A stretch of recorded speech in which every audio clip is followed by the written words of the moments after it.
Oh, absolutely. Similar scenes here. But we also learned that former English Defence League leader Tommy Robinson was arrested and pepper sprayed by the Metropolitan Police during that protest. He was arrested by dozens of officers outside a cafe over his fears that they expressed for his mere presence was going to cause alarm and distress. Let's just have a quick look at this. Who am I causing alarm and distress? Who am I causing alarm and distress? This man is a Zionist and a supporter of Israel and he's been arrested. Who am I causing alarm and distress to? Just listen to me. No, you tell me. 26th of November, tell me. Date. The time by my watch now is... Sorry, officer, but I have a job and I believe in freedom of the press.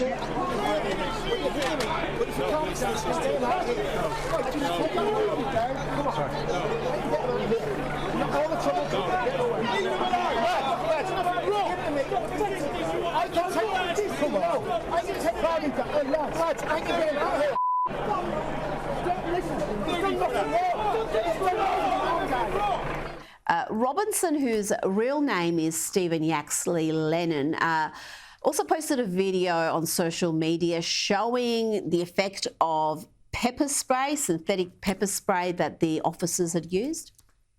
My eyes, man. For what? For what? Here, scratch me straight in the eyes. For what? That's your two-tier policing system.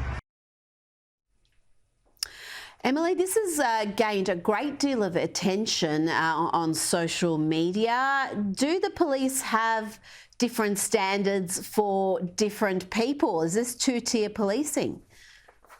Well, this is one of the questions that the police have been facing over the course of these protests, particularly in light of the pro-Palestine protests. They've been accused of taking a far too soft approach when it comes to people chanting for Jihad on the streets of London. But when it comes to Tommy Robinson, they are very quick to arrest him because he refused to leave the protest. Now, Tommy Robinson is a hugely controversial figure in this country and across the world. He was the former leader of the English Defence League, which I believe is now debunked. But he made it very clear on his social media, he's back on Twitter, he made it very clear on his social media that he was going to be at the march. And some of the organisers of the event were very much aware of this, and they weren't particularly happy with him coming along because where Tommy Robinson goes, disruption often comes too, and there can be violence, not necessarily from him himself or perpetrated by himself, but from people who might go along to show support to him or might cause trouble.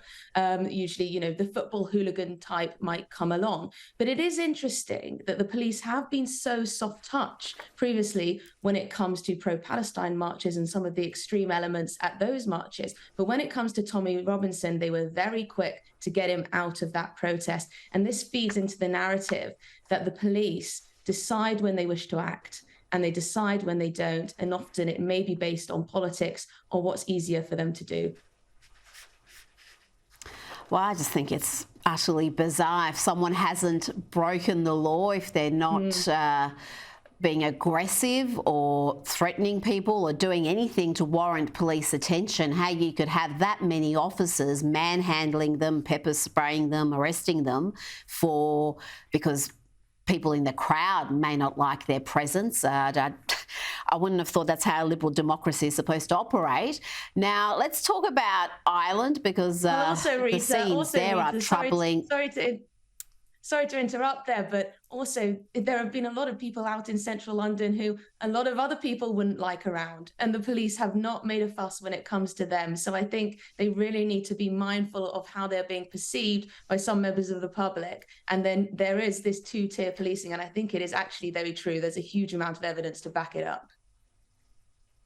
Oh, absolutely. And that's what Suella Braverman wrote about, and she was 100% correct, though the Tories did not want to hear it.